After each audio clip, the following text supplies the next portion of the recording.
नमस्कार। और आज आप सबों का फिर से स्वागत है प्लैनेट एक्स पर।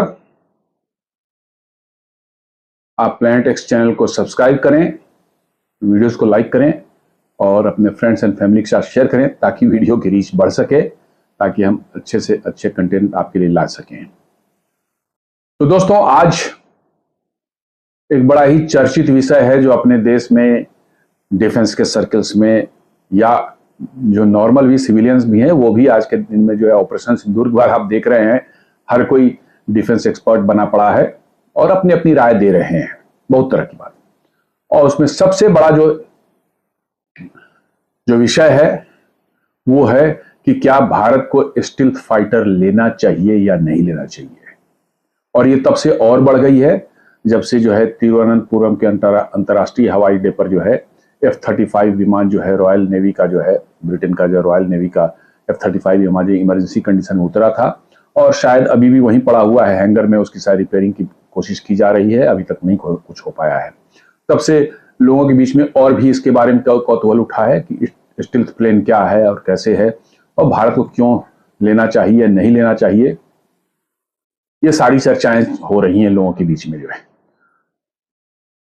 तो मैंने सोचा कि इस पर थोड़ा डिस्कस करते हैं कि स्टील्थ प्लेन आखिर होता क्या है और क्या इसकी वाकई में हमें अभी जरूरत है, और यदि जरूरत है और क्या इससे हमें किस तरह के फायदे हो सकते हैं या नुकसान हो सकता है। थोड़ा सा इस पर एक चर्चा करते हैं। स्टील्थ प्लेन की शुरुआत जो है अमेरिका में रिसर्च वगैरह चल रहे थे 80s में जो है, और लेट 80s में जो है पहला उनका एज पर देम पहला उनका जो है एक फाइटर प्लेन जिसको F117 नाइट हॉक बोला जाता था, उसको उन्होंने उतारा एज ए स्टील्थ प्लेन। और इस हवाई जहाज ने जो है फर्स्ट गल्फ वॉर जो जिसको डेजर्ट स्टॉर्म के नाम से बोला था, ऑपरेशन डेजर्ट स्टॉर्म, उसमें इस हवाई जहाज ने हिस्सा लिया था। हालांकि इसकी परफॉर्मेंस कोई बहुत स्पेक्टेकुलर वहां पर नहीं रही थी, क्योंकि इराक में अटैक करने के पहले, ये 91 की बात मैं कर रहा हूं, लेट 80s में ये हवाई जहाज F117 नाइट हॉक बना था और ये 91 में जो है एंड में 91 में ही जो है फर्स्ट गल्फ वॉर हुआ था, उसमें इस प्लेन ने भाग लिया था। हालांकि मैंने जैसा बताया कि इसकी परफॉर्मेंस कोई बहुत उत्साहवर्धक नहीं थी। कायदे से तो इसी हवाई जहाज को सबसे पहले जो है दुश्मन के एरियाज में इराक के अंदर में जाके उनके एयर डिफेंस को सप्रेस करना था। चूंकि ये स्टील्थ था तो इसको रडार पकड़ नहीं सकते थे, लेकिन इसको नहीं भेजा गया, रादर ब्रिटेन और नेटो के जो अदर कंट्रीज थे उनके जो है टॉर्नेडो हवाई जहाज जो है उनको भेजे गए कि डिफेंस उनके जो एयर डिफेंस सिस्टम्स हैं उनको पहले वो तबाह करें। उसमें काफी कुछ हवाई जहाज नष्ट भी हुए उनके एयर डिफेंस के द्वारा, इराक के एयर डिफेंस के द्वारा। और जब एयर डिफेंस सप्रेस हो गया तब ये नाइट हॉक जो है जाकर के वहां अपना जलवा दिखाता है, बम गिराता है और मिसाइल्स मारता है, ये सारी बातें हुई। तो कहने का एसेंस है कि यदि इसमें इतनी कैपेबिलिटी थी तो पहले ही इसको जाना जा रही, इनफैक्ट बना हुआ भी इसी के लिए है कि भाई जब उनके एयर डिफेंस एक्टिव हो दुश्मन का तो पहले स्टील्थ प्लेन को जाना चाहिए और वहां के एयर डिफेंस को समाप्त करे तब और प्लेन घुसेंगे। लेकिन यहां बिल्कुल उल्टा हुआ, पहले कन्वेंशनल हवाई जहाज भेजे गए, उन्होंने जाकर के एयर डिफेंस को सप्रेस किया, कुछ मारे भी गए, और उसके बाद नाइट हॉक जो F117 जो है वो इंटर किया और बड़े उसके हाइप दिया गया कि उसने ये कर दिया वो कर दिया, सारी चीजें मतलब बताई गई। उसके बाद यही F117 नाइट हॉक जो है यूगोस्लाविया में कोसोवो की जो बम्बार्डिंग चल रही थी अमेरिका की ओर से जो है, उसमें जो है यूगोस्लाविया ने जो है एक नाइट हॉक को जो है अपने एयर डिफेंस सिस्टम से मार के गिरा दिया। इस पर बड़ी चर्चा भी हुई, हालांकि अमेरिकन जो है इसको दबाने की बहुत कोशिश की उन्होंने, बट ये तो हुआ तो है ही। फिर इस प्लेन को जो है ज्यादा तवज्जो देना उन्होंने अमेरिकन एयरफोर्स ने बंद कर दिया and they went for another program F-22, जिसको रैप्टर नाम दिया गया है। और एक और बॉम्बर जो है बहुत बड़े साइज का B-2 बॉम्बर जिसको बोलते हैं, जिसने अभी ईरान में जो है उनके न्यूक्लियर साइट्स पर जो है बमबारी की थी, जस्ट अभी पिछले महीने की बात है। इन दोनों पर काम शुरू किया और शायद मिड-90s में जो है बन के तैयार हो गए। F-22 जो है वो अमेरिकन एयरफोर्स में करीब 172 के संख्या में है, और B-2 जो है उसको स्पिरिट बोला जाता है, स्पिरिट उस प्लेन का नाम दिया गया है।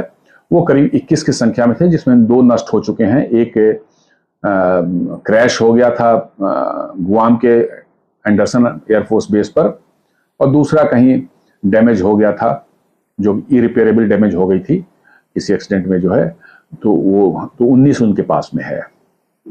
और तीसरा जो है यूएस के पास में जो है वो F-35, जो कि अभी तिरुवनंतपुरम में जो है उतरा हुआ है, और वो 1 महीने करीब 14 तारीख को हो जाएंगे, 14 तारीख को 1 महीने हो जाएंगे, और वो अभी तक उसकी रिपेयरिंग मरम्मत नहीं हो पाई, अब खड़ा है। इसके अलावा स्टील्थ फाइटर जो है, रशिया जो है क्लेम करता है कि उसने एक Su-57 बनाया है, वो स्टील्थ फाइटर है। चाइना क्लेम करता है कि J-20 जो है वो स्टील्थ है। सबों के अपने अपने क्लेम है, फैक्ट क्या है वो बात की बात है। लेकिन अभी तक ये स्टील्थ फाइटर जो है जिस चीज के लिए जाने जाते हैं कि एक्टिव माने बहुत हेवीली कंटेस्टेड एयर स्पेस में जो है, जहां दुश्मन के एयर डिफेंस सिस्टम जो है बहुत एक्टिव हैं, वहां पर घुस करके और एयर डिफेंस को सप्रेस करना और अटैक करना, अभी तक ऐसी कोई घटना या इस तरह की कोई लड़ाई की बात हमने नहीं देखी और नहीं सुनी है। रैप्टर है, क्या कैपेबिलिटी है, लेकिन क्या वो रशियन एयर स्पेस में या चाइनीज एयर स्पेस में घुस सकता है? There is a question mark. B-2 bomber जो अभी ईरान में गया था, उसके पहले इजराइल ने ऑलरेडी जो है हफ्ते 10 दिन तक बमबारी करके जो है उनके एयर डिफेंस को उसने ऑलरेडी खत्म कर दिया था। तो B-2 बॉम्बर जब आया तो उसके लिए कोई चैलेंज नहीं थे, कोई भी एयर डिफेंस एक्टिव नहीं था, इसलिए जो है उस पर नहीं कहा जा सकता कि भाई उसको डिटेक्ट किया गया नहीं किया गया, या मतलब कि जो है उनकी इफेक्टिवनेस बहुत अच्छी थी। नथिंग, माने वो ओपन स्पेस था, there was no threat from anywhere, और वो आए और बम गिरा करके जो है बड़े बड़े बम गिरा कर चले गए। तो एक तो पहला मेरा यह कहना है कि स्टील्थ के बारे में जितनी हाइप दी जा रही है ये थोड़ा सा ज्यादा है। स्टील्थ का यह मतलब नहीं कि हवाई जहाज को नहीं पकड़ा जा सकता रडार से, एकदम बिल्कुल गलत बात है। स्टील्थ प्लेन में 2 तरह की चीजें की जाती हैं। एक तो उनका शेप, ज्योमेट्रिकल शेप इस तरह से बनाया जाता है कि बहुत कम जगहों पर उनमें जो है आपको कोई रडार सिग्नल वहां पर स्ट्राइक करे तो उसको एक प्लेन स्ट्रेट सर्विस मिले और वो सीधे वापस चला जाए। Most of the train straight उन्होंने रखा ही नहीं है, घुमा फिरा करके देखेंगे इसके शेप थोड़े डिफरेंट बनाए जाते हैं, ताकि एनिमी के रडार के सिग्नल वहां आए तो डिफ्लेक्ट हो जाए किसी और डायरेक्शन में, तो एनिमी को जो है रडार जो है उसको जो है सिग्नल जो है न मिले या बहुत कम मिले। दूसरा होता है इसके ऊपर एक रडार एब्जॉर्बिंग मटेरियल का पेंट इस पर लगाया जाता है, जो कि कहते हैं कि भाई वो रडार सिग्नल को एब्जॉर्ब कर लेता है। वैसा कोई पेंट नहीं दुनिया में है कि रडार से सीधे एब्जॉर्ब करे। बेसिकली वो ऐसा है कि एक आपको देखने में बिल्कुल स्मूथ लगेगा, लेकिन आप माइक्रोस्कोप से उठा देखें तो वो एक हनी कॉम पैटर्न जिगजैग उसके अंदर में दिखेगा बहुत डिटेल में आपके उसके स्किन पर, एयरक्राफ्ट के स्किन पर, but it is very minute. आपके एयर जो रडार के जो सिग्नल पड़ते हैं उस पर इलेक्ट्रोमैग्नेटिक वेव, वो उन्हीं जिगजैग में आपस में इधर से उधर टकराते कई बार टकराने के बाद उसकी एनर्जी हर बार लूज होती है and then it goes back to the radar receiver, तो उसे सिग्नल बहुत कम मिलता है। तो इससे क्या होता है कि रडार जो है नॉर्मली उसको इतना बड़ा हवाई जहाज दिखना चाहिए, तो वो इतना छोटा दिखता है। यही कहा जाता है कि स्टील्थ का यही मतलब है कि आपने अपनी रडार सिग्नेचर को रिड्यूस कर ली, मींस ये लो ऑब्जर्वेबल एयरक्राफ्ट है। नॉट ऑब्जर्वेबल नहीं है, लो ऑब्जर्वेबल है, इसको जरूर डिटेक्ट किया जा सकता है। लेकिन आप यदि लोअर बैंड के रडार्स इस्तेमाल कर रहे हैं अपने एयर डिफेंस सिस्टम में, ग्राउंड बेस्ड एयर डिफेंस में जो है, खासकर एल बैंड या यूएचएफ बैंड के जो है नीचे वाली फ्रीक्वेंसी के जो है, फ्रीक्वेंसी जैसे ही आप कम करते हैं, फ्रीक्वेंसी इतनी है तो एक खास फ्रीक्वेंसी होगी, क्योंकि फ्रीक्वेंसी इंटू जो लैम्डा होता है आपके वेवलेंथ जो होता है, इनको मल्टीप्लाई करेंगे तो हमेशा आपको जो है स्पीड ऑफ लाइट के बराबर में आएगा वो फिगर। तो स्पीड ऑफ लाइट तो फिक्स्ड है, तो अब इसमें एक बढ़ेगा तो एक घटेगा। तो यदि आपने फ्रीक्वेंसी को बहुत कम कर दिया, लो बैंड में क्या है, फ्रीक्वेंसी बहुत कम है, लोअर बैंड में यूएचएफ बैंड में काम कर रहे हैं, तो उसको यदि कम कर दिया तो आपका जो है वेवलेंथ जो उसका है वो बहुत बड़ा हो जाएगा, काफी बड़ा हो जाएगा। लेकिन फ्रीक्वेंसी बढ़ाएंगे तो वेवलेंथ छोटी होती जाएगी, बस गेम यहीं पर है। जैसे ही आपने वेवलेंथ बढ़ाया, वो जो रडार एब्जॉर्बिंग पेंट की जो बात करते हैं वो काम करना बंद कर देगा।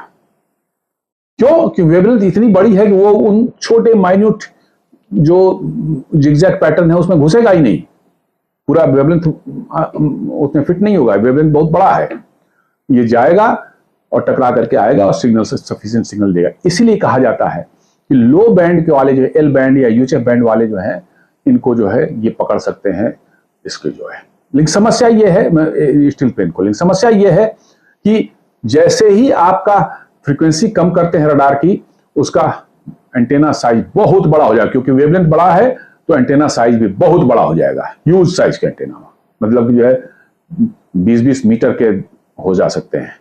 समस्या यहीं पर है, आपके हवाई जहाज में जो रडार लगाने के लिए बस नोज कोन सामने में जो छोटा सा है, गोल जैसा आप देखते हैं जो आगे जाकर पॉइंटेड हो जाता है, उतनी ही जगह है, उस गोलाई में ही आपको फिट करना है अपने रडार को।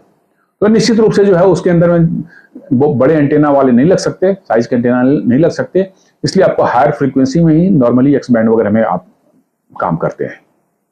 तो हवाई जहाज जो है उसमें चूंकि हायर फ्रीक्वेंसी वाला लगाना हमारी मजबूरी है, तो हम देख नहीं सकते किसी स्टील प्लेन को जिसको बोला जाता है। लेकिन ग्राउंड पर जो हमारे जो है एल बैंड या यूएचएफ बैंड वाले हैं, उनके लिए यह समस्या नहीं है, वो डिटेक्ट कर लेंगे उसको। और यही हुआ अनंतपुरम में। अनंतपुरम में यही हुआ, दुनिया छुपा रही है, लॉकहीड मार्टिन छुपा रही है, अमेरिका छुपा रहा है, लेकिन वहां ग्राउंड बेस्ड हमारे एयर डिफेंस सिस्टम ने उसको डिटेक्ट किया and they forced him to come back to Ananthapuram airport. और यही सुनने में आया है, न्यूज में नहीं आया, पता नहीं सप्रेस हुआ है क्या है या सच्चाई कितनी है, आई डोंट नो, कि विशाखापट्टनम के आसपास भी यूएस मरीन एयरफोर्स का जो है एक F-35 जो है भारतीय एयर स्पेस में पाया गया, और हमारे रडार ने उसको लॉक किया। उनको वार्निंग दी गई कि हमारे मिसाइल्स ने आपको लॉक किया है, if you don't go back we will fire the missile and shoot you down, और वो वापस चले गए। तो अब बात आती है कि क्या है एक हवाई जहाज जिसमें एल बैंड या यूएचएफ बैंड का रडार नहीं फिट हो सकता, वो यदि कॉम्बैट में जाए तो किसी स्टील प्लेन को मार के गिरा सकता है या नहीं गिरा सकता है? मेरा कहना है कि सिंपली यदि देखे तो नहीं, वो तो थोड़ी दिक्कत होगी उसको, क्योंकि उसका रडार जो एक्स बैंड का है तो वो नहीं पकड़ पाएगा। लेकिन आपके उस एरिया में ग्राउंड बेस्ड रडार तो हैं, वो डिटेक्ट कर सकते हैं, और वो डेटा लिंक के थ्रू जो है आपको उस हवाई जहाज को जो है निर्देशन दे सकते हैं कि भैया ये प्लेन यहां पर है, उसकी लोकेशन ये है। या आपके एयर डिफेंस सिस्टम से आप मिसाइल छोड़ करके जो उसको मार सकते हैं, या आपका मिसाइल इतनी दूर जाने कैपेबल नहीं है तो आप उसके लोकेशन को अपडेट कर सकते हैं, मतलब कि जो है अपने एयरक्राफ्ट को, और एयरक्राफ्ट उस लोकेशन के बेसिस पर मिसाइल फायर करके जो है मिसाइल को गाइड कर सकता है उस स्टील्थ एयरक्राफ्ट के नजदीक जाकर के ब्लास्ट होने के लिए। तो जुगाड़ हो सकता है, ऐसी कोई बात नहीं है, ये सिर्फ सोच, मतलब ऐसी कोई टेक्निक नहीं है कि इसको नहीं किया जाता, ये इट इज पॉसिबल। अब किया गया है नहीं किया गया है वो टेक्निकलिटी मैंने, बल्कि थ्योरेटिकली मैं कह रहा हूं कि ये संभव है। तो मुझे लगता है कि इस स्टील्थ के बारे में एक बहुत बड़ी हाइप है ये, और ये दुनिया को एक अपने हथियार बेचने का एक, मेरा कहना है कि एक उसको क्या कहते हैं, एक झूठ मूठ का जो है एक उड़ाया गया, मतलब कि जो है वो है कि स्टील्थ ये कर देगा वो कर देगा। स्टील्थ प्लेन के साथ एक और समस्या है, वो एक्सटर्नल फ्यूल टैंक नहीं ले जा सकते अपने साथ में। जो आप देखते हैं हवाई जहाज में नॉर्मली जो है बड़ा सा एकदम बिल्कुल नोकीला और सिलेंडर जैसा लगा रहता है, उसमें एक्सटर्नल फ्यूल टैंक्स हैं। इसलिए जो उनके जो भी इंटरनल फ्यूल जितना होता है उतना ही उसमें ले जा सकते हैं। उनकी रेंज बहुत कम होती है, बहुत कम होती है। क्योंकि छोटे प्लेन होते हैं, अपने रडार क्रॉस सेक्शन छोटे रखने के लिए बहुत बड़े नहीं हो सकते, तो उनमें इंटरनल फ्यूल भी जो है कम होता है। और इसके साथ साथ जो है उसमें जो हथियार भी जो है, आप विंग्स में जो नीचे पाइलन्स होते हैं, जैसे और प्लेन्स में देखते हैं आप लगाया जाता है मिसाइल्स बॉम्ब्स वगैरह जो है, वो आप नहीं फिट कर सकते, क्योंकि जैसे ही आपने बाहर में लगाया रडार आपको पकड़ लेगा, आपकी स्टिल्थ गई। तो उसके लिए जो है उसको अंदर में ही बॉडी में ही वेपन बे बनाया गया है, जिसमें मिसाइल्स या बॉम्ब्स वगैरह लगाए जाते हैं। लेकिन प्लेन के अंदर में जो है, कॉम्बैट प्लेन के अंदर में जगह बहुत कम होती है, इसलिए 4 या 6 मैक्सिमम जो है मिसाइल उसमें लग सकती है, उससे ज्यादा नहीं लग सकती। जहां तक मेरा मानना है कि F-36 में भी जो है 4 या 6 ही लगती है, उससे ज्यादा नहीं लग सकती। इवन F-22 राप्टर में भी 6 से ज्यादा मिसाइल नहीं जा सकती। तो ये दोनों डिफिशियंसी है। स्टिल्थ होने का फायदा है, बट ये नुकसान भी आपको है कि आपको नहीं ये कर सकते, उसमें रेंज कम होगी आपकी, और एट द सेम टाइम ये आपका होगा क्या कहते हैं, वेपन कम ले जा सकते हैं। Apart from this, maintenance and upkeep of these aircrafts is simply a nightmare for any Air Force. Even for the United States Air Force, which is having a very huge resources at their disposal, they are also facing lot of challenges in maintaining their F-22 and F-35 and B-2 bombers. अब आप just for example एक data मुझे मिला है जो मैं बता दें कि आपको F-35 यदि उड़ाते हैं 1 घंटे, तो आपका खर्च है उसके लिए $45,000। Can you believe? 1 घंटे के लिए $45,000 आपको खर्च करने पड़ते हैं, बिकॉज की it is not only fuel तो बहुत छोटा पार्ट है। वो जब लौट करके आएगा तो उसकी मेंटेनेंस में जो है सैकड़ों लोग लगेंगे। उसके पेंट्स जो हैं वो खराब हो जाते हैं, उनको ठीक करना पड़ेगा। उसके अंदर के जो है स्टिल्थ कैरेक्टरिस्टिक के लिए जो है उसके थर्मल मैनेजमेंट जो उसके इंजन का होता है, जो कि आपको हीट सीकिंग मिसाइल से बचने के लिए थर्मल मैनेजमेंट होता है, उसको भी आप मतलब कि जो है आपको मेंटेन करना पड़ता है। हाँ, एक बात मैं बोलना भूल गया कि थर्मल मैनेजमेंट वाली बात जो होती है, तो आजकल IRST सीकर्स जो हैं अवेलेबल है मॉडर्न प्लेन्स में, जिसको इंफ्रारेड सर्च एंड ट्रैक कहते हैं। 100 किलोमीटर दूर से जो है हीट सिग्नेचर पहचान लेते हैं और उसको डिटेक्ट कर लेते हैं कि भाई यहाँ हवाई जहाज है। हालांकि ये कहा जाता है कि स्टिल्थ प्लेन में थर्मल मैनेजमेंट पर काफी काम किया गया है और उनकी हीट सिग्नेचर जो है वो बहुत रिड्यूस की गई है, ताकि उसको IRST सेंसर आसानी से नहीं पकड़ सके। एनीवे, हम लोग मेंटेनेंस की बात कर रहे थे, तो आप समझ लीजिए कि F-22 और B-2 का हाल देख लीजिए। अमेरिका ने करीब 300 के लगभग में F-22 बनाने का सोचा था, 172 हुआ। उसके बाद उन्होंने प्रोग्राम को रोक दिया और कहा टाटा बाय बाय, क्योंकि ये इतना खर्चीला पड़ रहा था कि उसकी अवेलेबिलिटी भी जो है एट ए टाइम कितनी परसेंट एयरक्राफ्ट आपको उड़ने के कंडीशन में है, तो हार्डली 30% 32% के लगभग रहता है। F-35 का तो और भी कम है, सुनते हैं कि 28% के आसपास में है। मतलब कि आपके पास 100 प्लेन है तो 28 प्लेन ही एट ए टाइम उड़ने के लिए तैयार हैं, क्योंकि रेस्ट जो है आपके मेंटेनेंस में है। क्योंकि इतना ह्यूज मेंटेनेंस चाहिए। एक हवाई जहाज 4 घंटे सॉर्टी करके आ गया, 2 घंटे सॉर्टी करके आ गया, तो आप समझ सकते हैं कि उस पर जो है 50 लोग लगे हुए हैं उसको मेंटेन करने के लिए, और 2 हफ्ते उसकी मेंटेनेंस होगी, तो क्या अवेलेबिलिटी होगी आप समझ सकते हैं। तो maintenance itself is a question mark. इतनी मतलब कि जो कॉम्प्लेक्स उन्होंने बनाया है कि बहुत ज्यादा यदि कोई चीज कॉम्प्लेक्स हो जाए तो मान के चलिए कि वो समस्या आपको देगी ही देगी। आप किसी तरह की भी मशीन को देख लीजिए जो बहुत कॉम्प्लेक्सिटी जिसमें है, उसमें बहुत जल्दी प्रॉब्लम्स भी उतने ही आते हैं। आप याद करें जब मोबाइल शुरू हुआ था, जैसे एग्जांपल दे रहा था, हमारे पास हाथ में जो है वो कीपैड वाले फीचर फोन होते थे, वो कभी हैंग नहीं करता था, नेवर। आपके स्मार्टफोन्स जब आए हैंग करना शुरू हुए, क्यों? इतने फंक्शंस उसके अंदर में डाले गए, इतने एप्स वगैरह क्या क्या डाले गए कि वो हैंग करने वाली बीमारी शुरू हुई। खैर आजकल थोड़ा बहुत ह्यूज क्वांटम ऑफ मेमोरी देकर के उसको किस तरह से उन्होंने कंट्रोल किया है, तो थिंग्स आर बिट बेटर, लेकिन है मतलब कॉम्प्लेक्सिटी आते ही आपकी समस्याएं भी बढ़ती हैं। तो इतनी कॉम्प्लेक्सिटी डाली गई है उसमें, उसको स्टील्थ बनाने के लिए, और उसको जो है थर्मल मैनेजमेंट और इसका radar signature radar cross section कम करने के लिए, ये अपने आप में बहुत ज्यादा मतलब कि हो गया है। और उसके खर्च जो है, मेंटेनेंस के खर्च, ऑपरेशनल मेंटेनेंस के खर्च जो है वो अपने आप में इतने ज्यादा हैं कि ये सोचने वाली बात है कि क्या भारत जैसे देश को चाहिए या नहीं चाहिए। खासकर जो है रशिया जो बोलता है Su-57 रिपोर्ट से बोलते हैं कि फ्रंट से कुछ वो है, ये है क्या कहते हैं स्टिल्थ है, पीछे से और साइड से वो बिल्कुल ही स्टिल्थ नहीं है।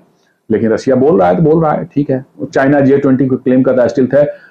आज से 4-5 साल पहले जो है 2018-19 के आसपास की बात है, उस समय J-20 इंट्रोड्यूस हुआ था, और हिमालयाज के ऊपर उड़ते हुए तिब्बत में जो है उन्होंने J-20 को जो है हमारे Su-30 MKI, जिसमें लो बैंड रडार नहीं है, नॉर्मल एक्स बैंड रडार है, उसने डिटेक्ट किया था। ये पब्लिश हुआ था उस समय, एयरफोर्स ने ही इसको डिटेल जारी की थी।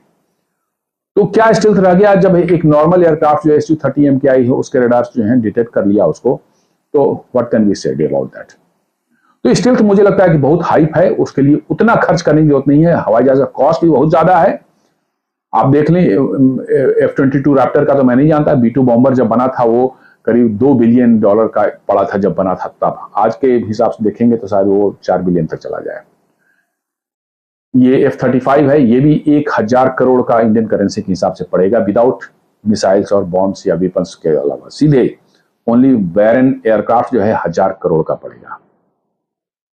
इतने महंगे एयरक्राफ्ट को लेना और उसके भी जो स्टिल्थ है डिटेक्ट न होने की जो गारंटी जो है वो भी उसके साथ ना हो, तो भाई क्वेश्चन मार्क तो उठता है। मेरे हिसाब से भारत को जो है F-35 या Su-57 के चक्कर में पड़ना ही नहीं चाहिए। यदि बना भी रहे हैं तो एम का जो एक स्टिल्थ के नाम पर इंडिया बना रही है, ठीक है, हम जब स्टिल्थ के हम कर रहे हैं उतना काम नहीं करता, ओके फाइन, इसके साथ भी वो समस्या रहेगी, बट ठीक है, आप इंडिजिनसली बना रहे हैं, वो कितना काम करेगा नहीं करेगा वो बात की चीज है, लेकिन हवाई जहाज तो बन जाएगा, काम करेगा, ठीक है, स्टिल्थ कम ही रहेगा, नो प्रॉब्लम।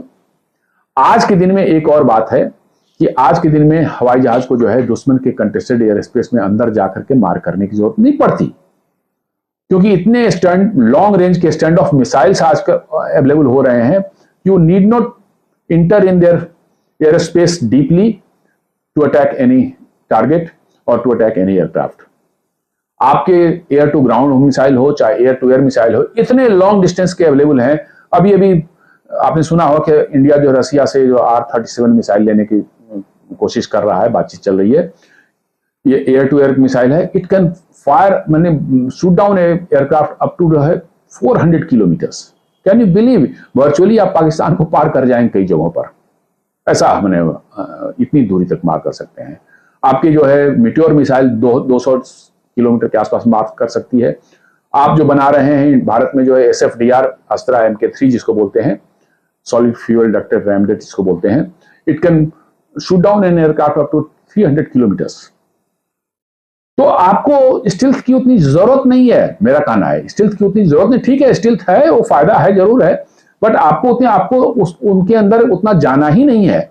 आपने इस बार ऑपरेशन सिंदूर में देखा होगा कि none of the Indian aircraft entered in the Pakistani space, उन्होंने जो भी किया यहीं से किया। ब्रह्मोस मिसाइल फायर करना था नूर खान एयर बेस पर, भोलारी में, आपको जो है जकोआबाद में, चाहे और भी कितनी जगह पर जो हुए हैं, वो सारे के सारे जो है इंडियन एयर स्पेस में रहते हुए ही किए गए थे। बिकॉज ब्रह्मोस की जो है एयर लॉन्च वर्जन की रेंज है 300 किलोमीटर्स। तो सारे 300 किलोमीटर के रेंज में है, आप अपने एयर स्पेस में सेफ डिस्टेंस पर रहते हुए आपने फायर किया और इतने जो है जाकर के जो है डिस्ट्रॉय किया टारगेट्स को जो है।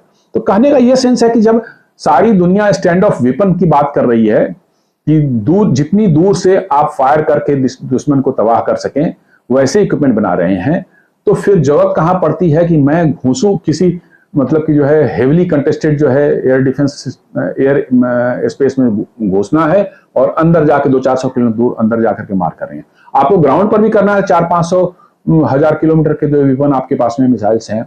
आपको जो है एयर टू एयर भी करना है तो 200-300 किलोमीटर के 400 किलोमीटर के जो मिसाइल्स अभी अवेलेबल है दुनिया में, you can very well use it without going into their space. तो मेरे हिसाब से जो है इंडिया को जो है अच्छे प्लेन, राफेल टाइप के प्लेन जो है जो 4.5 जनरेशन के हैं और बहुत अच्छा परफॉर्म कर रहे हैं, और छोटा होने का रडार सिग्नेचर भी कम है उसका, छोटा होने के बावजूद भी जो है ये Su-30 MKI से ज्यादा बड़ा मतलब पेलोड उठा सकता है। Su-30 MKI उतना बड़ा प्लेन होने के बावजूद 8.5 टन उठाता है, और ये जो है करीब 9.5 टन का प्लेन। इस तरह के प्लेन चाहिए जिसमें एडवांस सेंसर और एवियोनिक्स हो,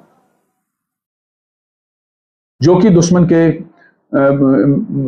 जहाजों से मतलब जो अटैक हो उससे बच सके, एडवांस इलेक्ट्रॉनिक वारफेयर सूट्स हों ताकि आपको सुरक्षा हो सके, और साथ में स्टैंड ऑफ वेपन आपके पास में हो ताकि आप दूर तक मार कर सकें और एक्यूरेटली मार कर सकें। सो ये स्टिल्थ मेरे हिसाब से अपने आप में बहुत बड़ा मतलब एक गलतफहमी लोगों के दिमाग में है कि जैसे स्टिल्थ न रहा तो बस दुनिया तबाह हो जाएगी या भारत तबाह हो जाए। No, it is not like that, it is my opinion. हो सकता है कुछ लोग इसे डिफर करें, बट ये मेरा ओपिनियन है कि ऐसी कोई बात नहीं है। आपके पास अच्छे कैपेबिलिटी वाले जो 4.5 जनरेशन के जो एयरक्राफ्ट लाइक राफेल यदि हैं, तो be sure you can defend your air space very well. तो दोस्तों ये एक छोटी सी प्रेजेंटेशन थी। आज की जो चर्चित विषय है स्टिल्थ के बारे में जो हो रहा है कि भारत लेना चाहिए नहीं लेना चाहिए, F-35 लेना चाहिए, Su-57 लेना चाहिए, जो भी बातें चल रही है, मेरे हिसाब से जो है मेरी अपनी जो राय है इसके बारे में जितना मैं जानता हूं वो मैंने रखी है। उम्मीद है आपको ये पसंद आएगा, और यदि आपके विचार कुछ डिफरेंट हैं तो आप जरूर कमेंट में लिखें, उस पर मैं विचार करूंगा कि भाई मेरी क्या उस पर आपका ओपिनियन है। धन्यवाद, और एक बार फिर से वही निवेदन है कि आप चैनल को जरूर सब्सक्राइब करें, फ्रेंड्स एंड फैमिली के साथ शेयर करें, या वीडियो को लाइक जरूर करें। धन्यवाद।